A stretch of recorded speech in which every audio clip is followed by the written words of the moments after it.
Республику посетила делегация Ирана. Цель приезда – культурное сотрудничество с Башкирией.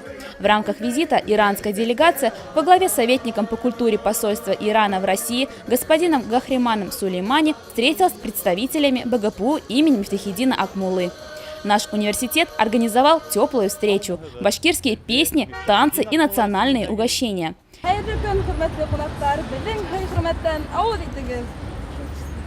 Иностранных гостей ознакомили с деятельностью Центра художественного войлока.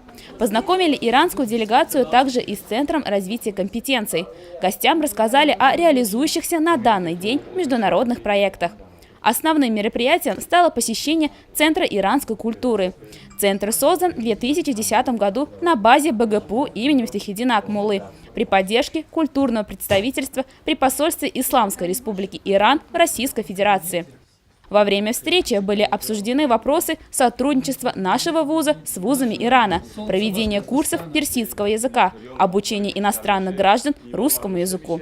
Итогом встречи стало решение о реализации совместных программ и проектов БГПУ имени Мифтахиддина Акмуллы с университетами Ирана, организации курсов по изучению русского языка гражданами Ирана, культурно-просветительских выставок, литературы и искусства Ирана.